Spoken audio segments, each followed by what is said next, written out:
Hello,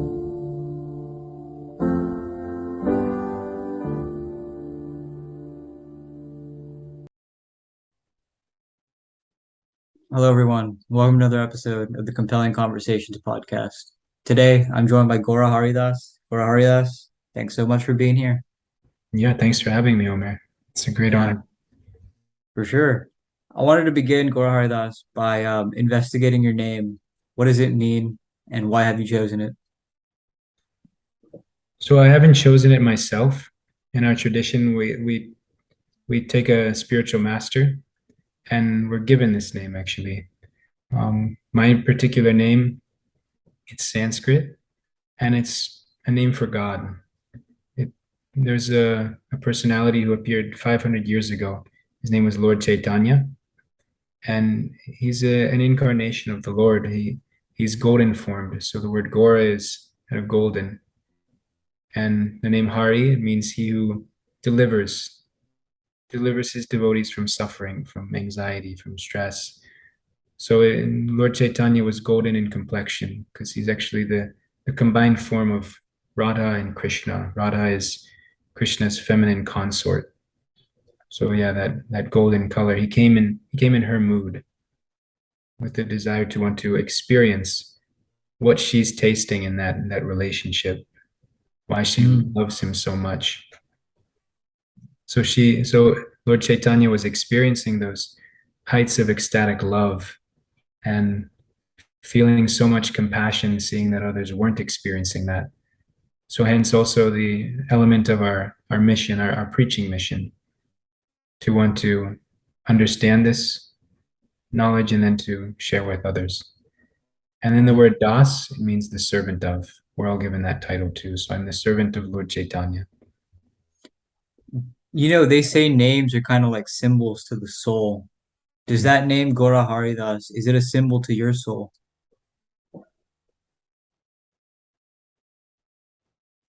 As I practice, it becomes more and more, it feels more and more right to me, actually.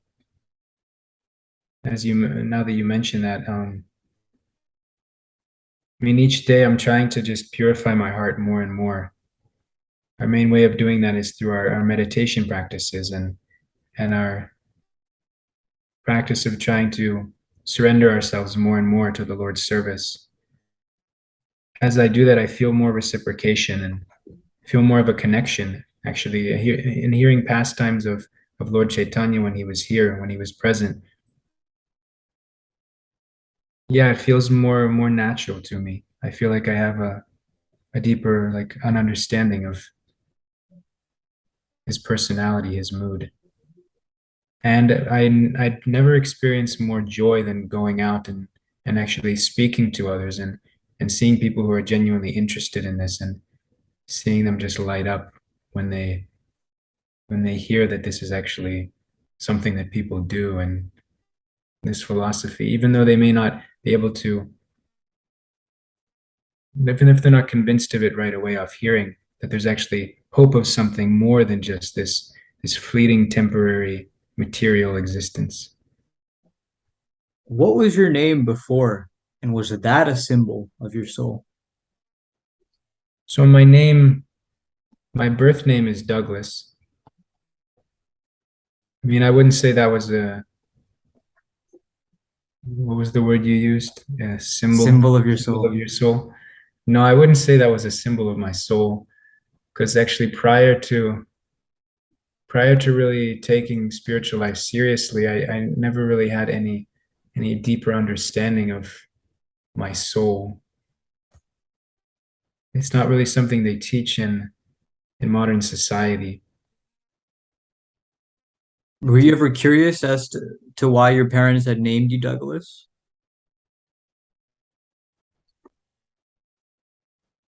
Hmm. I looked into it, I think maybe one time. I think it comes from Gaelic or something. But I don't know if there was Mm, any sort of like, I don't know if there was any sort of symbolic meaning behind it. yeah, it's interesting.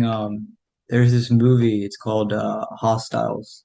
And Hmm. there's this dumb line in there where this Native American asked this like American guy, what does your name mean? And he says, we're Americans, our names don't mean anything. You're right. And I thought that was so funny because actually, like, if you investigate a lot of these like American names, they do have deep meanings. You just mentioned Gaelic. I met this girl, her name was Audrey. And I think in the Anglo-Saxon times that meant like strength, like Hmm. golden strength or something like that. So it's fascinating to me, this concept of names and the significance they play with your identity. Um, but moving on, I wanted to ask you about um, how you got involved in all of this, what your life was like before, if you don't mind sharing, and how it's transformed. Yeah, so I mean, my life wasn't anything very glorious. And in fact, I was quite unhappy for a lot of my life.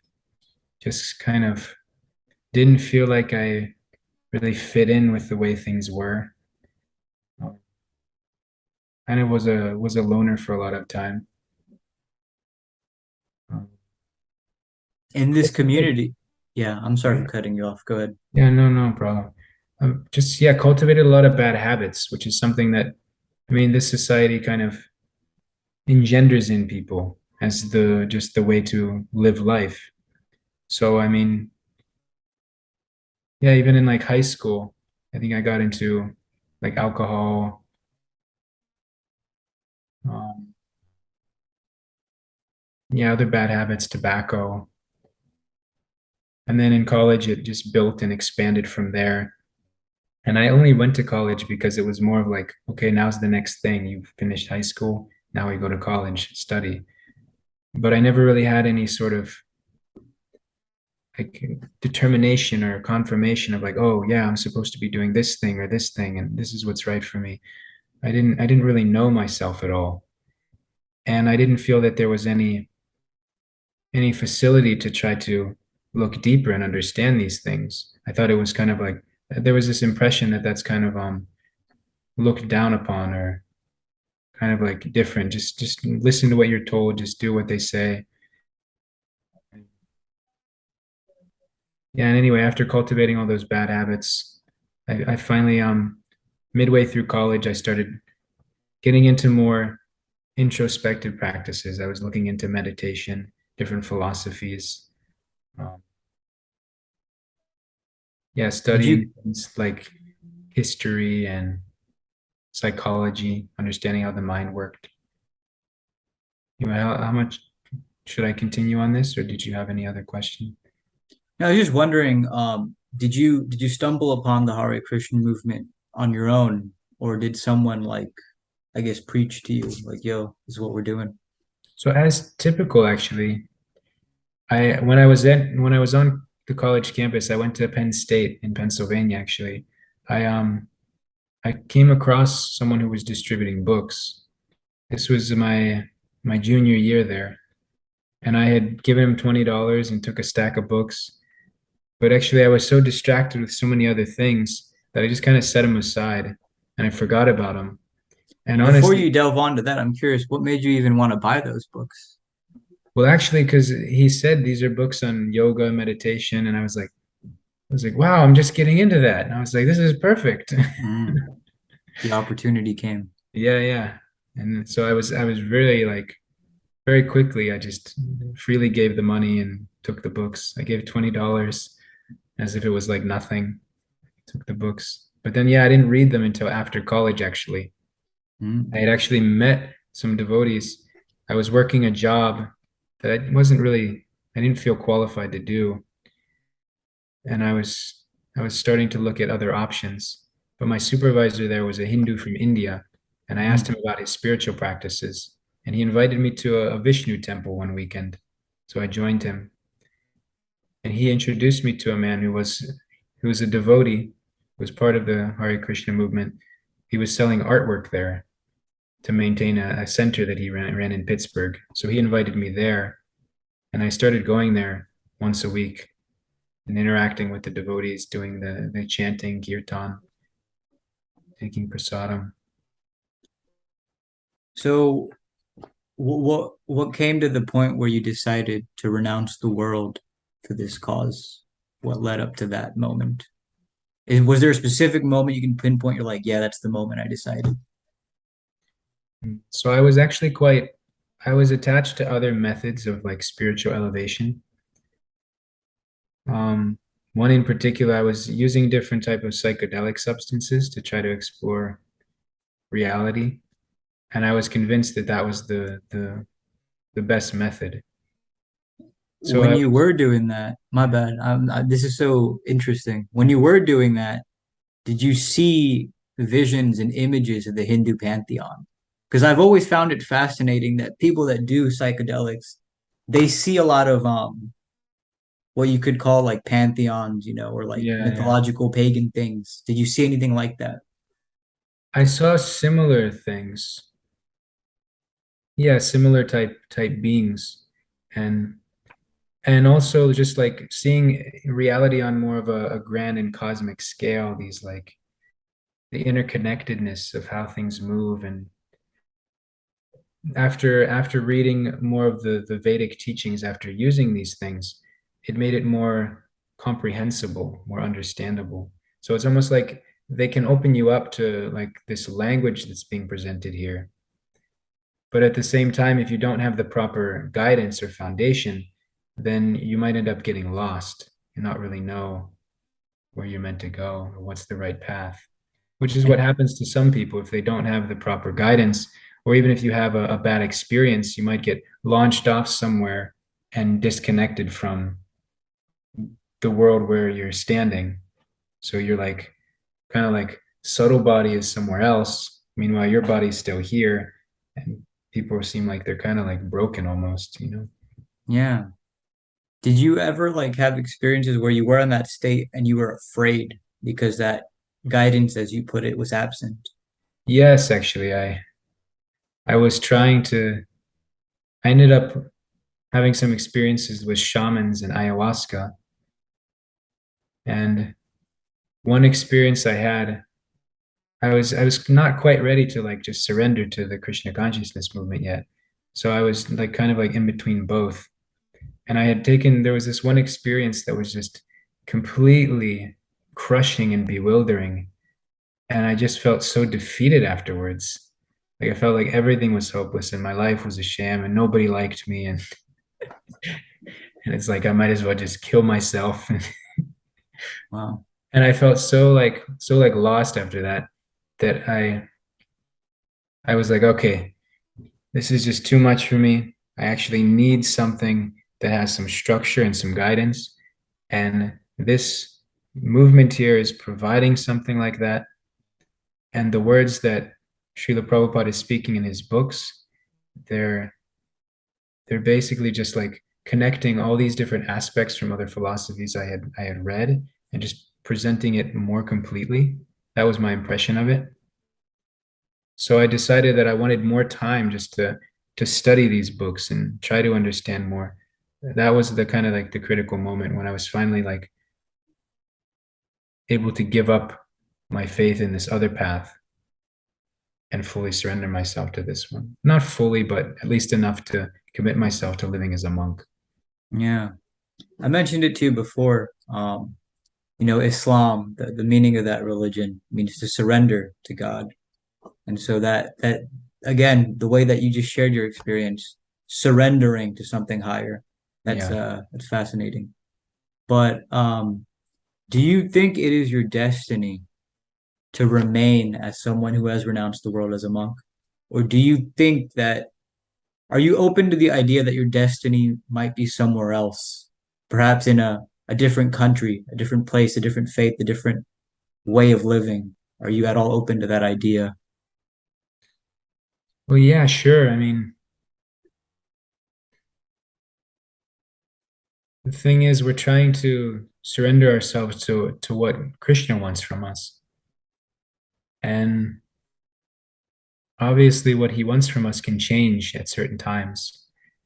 And there is also the possibility that one can be too attached to his renunciation, which is I like that. also which is also actually an obstacle in spiritual life. Because otherwise, you won't be able to act spontaneously if something arises and you need to actually make an adjustment.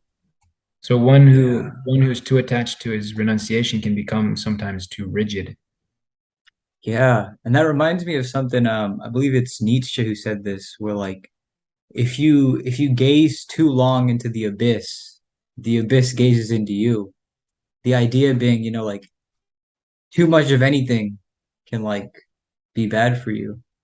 And it's like renunciation, although it's so sincere, it's like if you're not like open to that spontaneity of it, it could kind of lead to a ruin in a sense. Well, yeah, because also the essence of our practice is to it's not to like try to enjoy ourselves or just be comfortable. It's to try to bring pleasure to Krishna, even at the cost What does of that mean? putting ourselves in discomfort. What does that mean to bring pleasure to Krishna? What does that mean? Well, our understanding is that the Lord in his ultimate realization is a person. So just like you would try to, if you have a relationship with someone and you want to try to please them, you're thinking about ways that you can make them happy, like what will make them, what do other people like? Like you might think of like, okay, I want to cook this person a nice meal. Maybe I should ask them what they'd like to eat, what they don't like to eat, when they'd want to eat. So just trying to figure out these details so that you can actually carry out your service more expertly. Mm. It's interesting that you mentioned that. In the Islamic tradition, uh, the idea is, you know, like we worship God, but it's not for us. It's not that what we do pleases Him or we can't do any good for Him. We don't. He doesn't need us, but we need Him. So that's Yeah. why we go towards Him. So it's fascinating. We're also of the understanding that he doesn't really need us. The um the reason that he gives us this opportunity to serve is actually for our benefit. Because what he wants is that we're happy. And ultimately the Lord knows that we won't be happy until we're actually back in our constitutional position, which is as a servant to him. Yeah. So he wants us We to come home. we discussed once about Krishna and Arjuna on the battlefield. Mhm. And you said something very fascinating, which was it was in that moment where Arjuna he feels like I shouldn't do this, but Krishna tells him like, yo, this is your destiny. You got to go forward with it. And what's so fascinating is that's the cusp of the moment. You Yeah. can't flee the cusp of the moment. So could you please expand on that idea where Krishna tells him, you know, it's better to live your own destiny than to imitate the destiny of another. Yeah. Yeah, because Arjuna, I mean, he's a warrior. He has a particular nature. And Krishna also says that, I mean, one is forced to act by the nature we've acquired. And he says, what can repression accomplish? So, I mean, Ah, it's not that we give up our duties, give up the world artificially. We have to actually, we have this idea of dovetailing. So it depends on the reason for why we're doing things. So what does dovetailing mean? dovetailing, I think it's a term in like woodworking, almost like Mm, you're trying to like bring something to a point, mm. like two pieces of wood. You're kind of like somehow connecting them together and they make one distinct point. The pinnacle. Yeah. So instead of allowing our desires to flow towards just material enjoyment for ourselves, we try to actually use those desires, but in service to Krishna. So one example you could have you heard of Hanuman? I have. So Hanuman, he traveled to Lanka and he actually found Sita, who was captured and she was being held prisoner there by Ravana. Yeah. And so Hanuman had a lot of anger. He's a warrior also. So typically people think that anger is not something that is spiritual, but actually for in his instance he used that anger.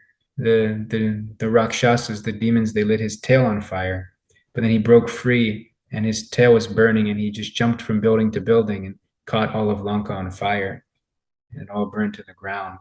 So it's an instance of utilizing anger in the Lord's service.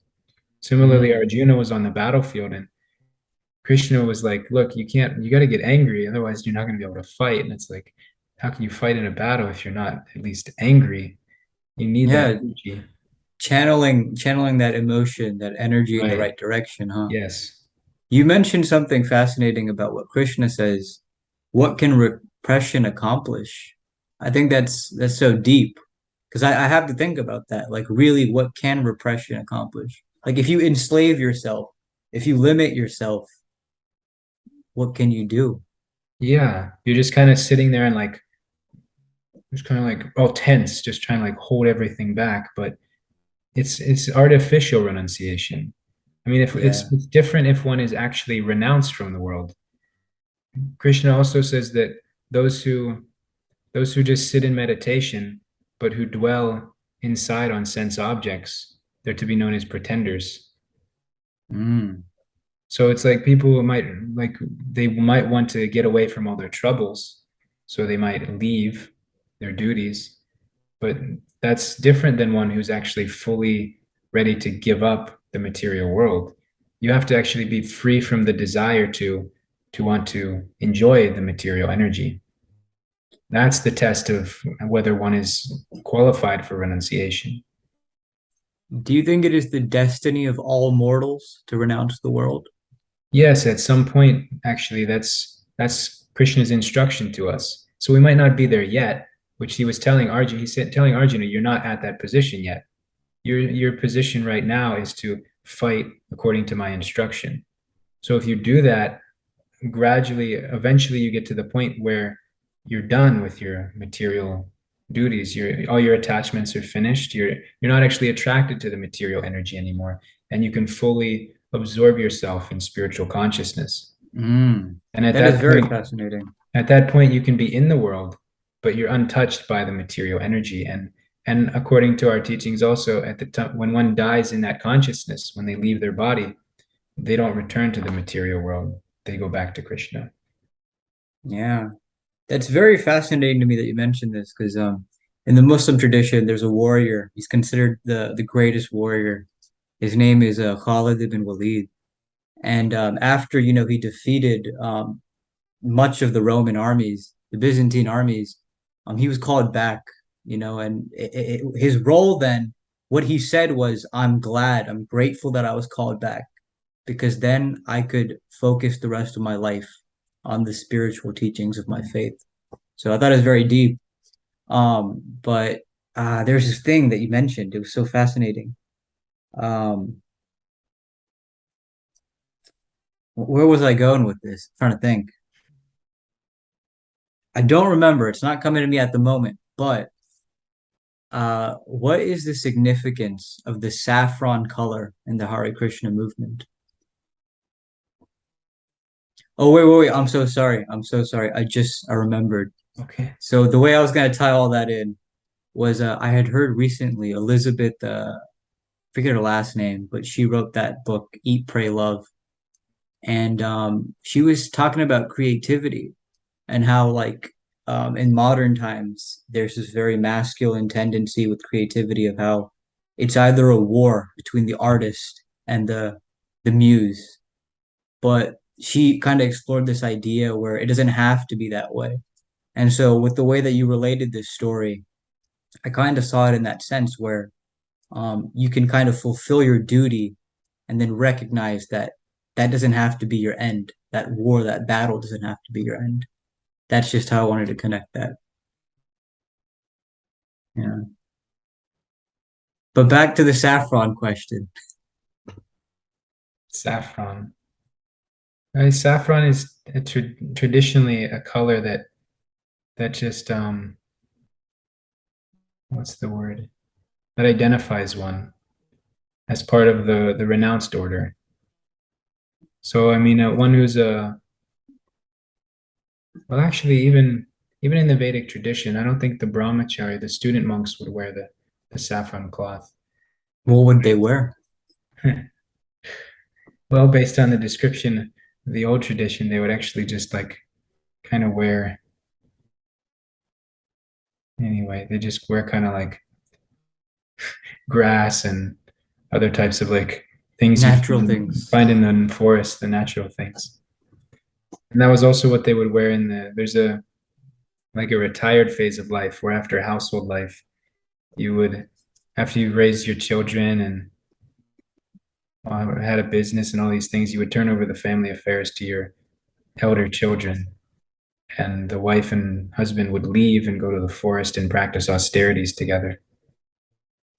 So when did this I, idea I didn't of answer the this? question of the saffron, sorry. No, you're good. You're good. Saffron would be worn by like the sannyasis, which would The mean renouncers. they would identify them as ones who are kind of like servants of the Lord. They basically are full of spiritual knowledge, and you could go to them with these types of inquiries.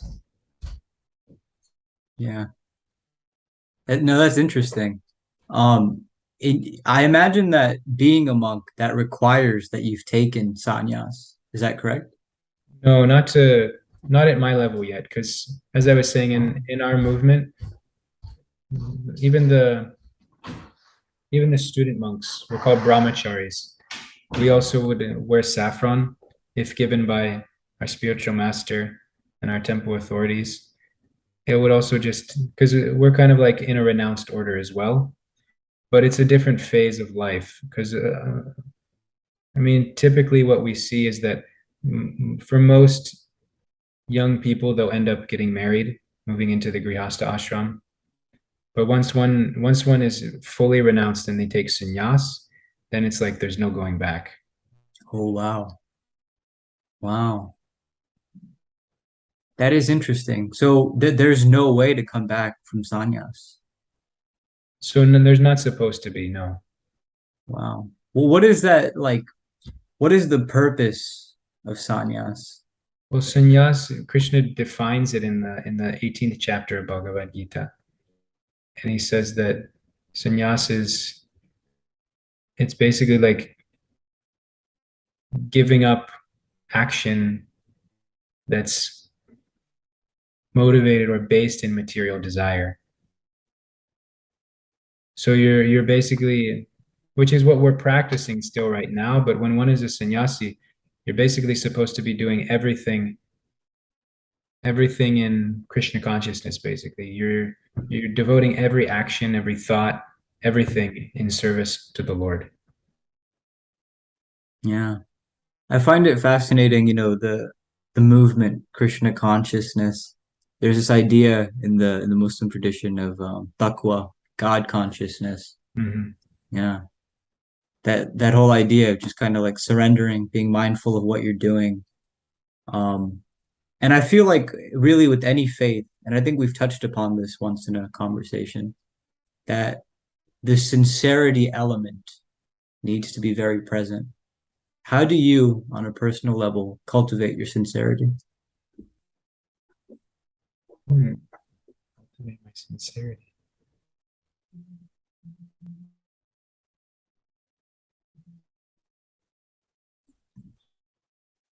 That's a good question.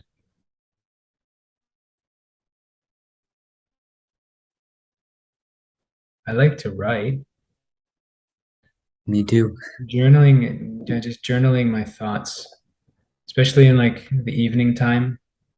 I don't do it every day, but it's nice. I like to like take some space and just sit down and kind of like gather what's on my mind, what I'm going through.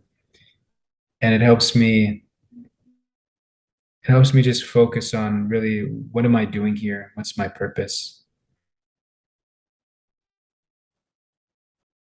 Yeah, and it comes down to it's like what is the point of my life in general?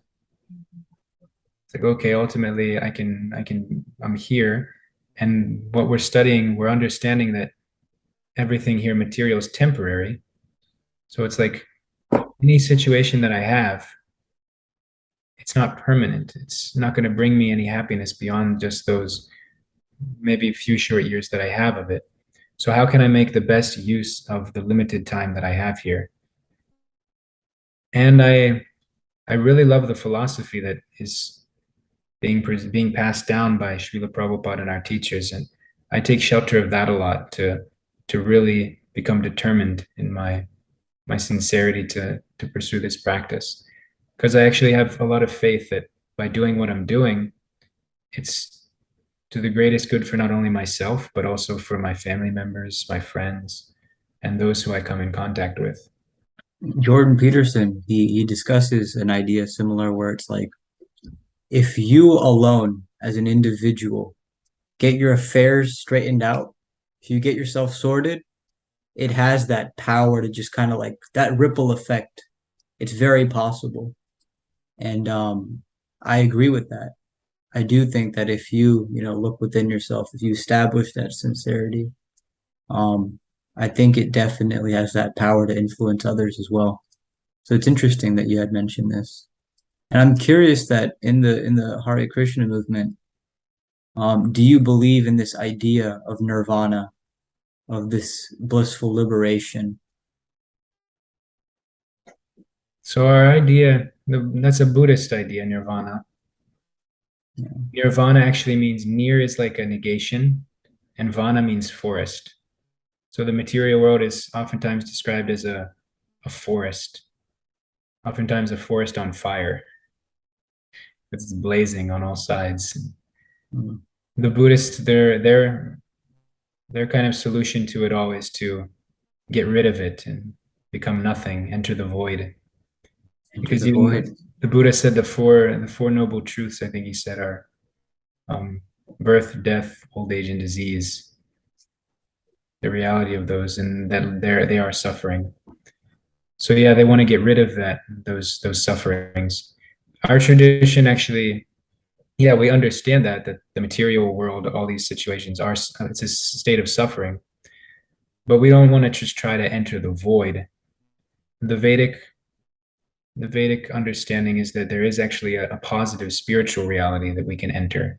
So instead of just making a negative into a zero, which is what the Buddhists would try to do, we actually try to go over to the positive, the spiritual reality, where actually there's still activity and variety, but everything is of a pure nature. The material world, in our understanding, is it's just kind of like a perverted reflection of the true reality, almost like a shadow. And the symptom of that is that everything's fleeting. So is there this idea of liberation in your movement? Yeah, yeah, there's liberation. But it's not Liberation. nirvana. I mean, it also depends on what one desires, because Krishna will give you what you desire if you so desire it. Um, If one wants to enter that state of nirvana or have an experience of something similar to it, I mean, yeah, that experience is possible. But we would also say that it's not a permanent state. Because we actually, in the factual sense, we are eternal beings and we're desiring bliss. We want to be happy. In the void, you're not actually experiencing the ananda, the happiness aspect of your true nature. So even if one is in a situation like that, they'll eventually come out of it and seek that bliss. it reminds me again of that Nietzsche quote: "If you stare into the abyss, if you gaze into the abyss, it gazes into you." Yeah, the void, that concept is interesting. And I've spoken to friends about, again, going back to Islam, how it means to surrender yourself to God. I have found in my life, and I'm sure perhaps you have as well, that when you do that surrendering, when you do like let go of your grip on everything so hard, um, you do experience a sort of liberation. At least for myself, that's perhaps the freest I've felt.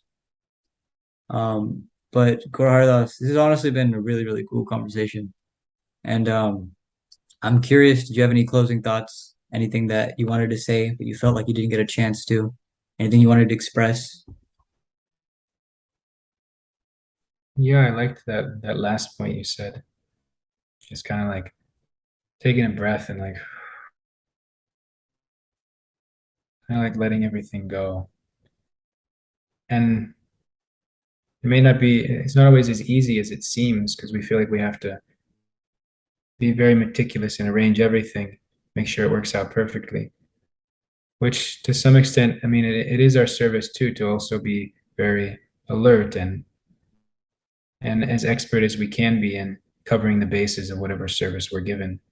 But Krishna also says that for one who's devoted to serving him with love and devotion, he preserves what they have and carries what they lack. This is a fascinating point you mentioned. I remember hearing this where I believe it is a dharmic idea where if you protect your dharma protects you. Dharma being your destiny. Hmm. Yeah. We do what we do what we can, but if there's any sort of lack on our part, then the Lord carries that. He takes over. Yeah, there's an Islamic idea like that as well. It's And called tawakkul, that trust in your God, that reliance where you do your part and you let God take care of the rest. yeah, yeah. And if you Yeah. have that firm faith, then there's no there's no need for anxiety in your duties. Yes. Yes. Yeah, that I think we might have touched on this once where that anxiety, like, yeah, no, I see that. The presence of faith and how it has that ability to annihilate the anxiety. Yeah, yeah. Yeah. But awesome conversation, man. Thank you so much for being here. I really Yeah, yeah. appreciate you taking the time. I know you're a busy man. But I suppose until next time, Gaurahari Das. Yeah. Thanks again for having me over. It's a great pleasure and honor. Sure.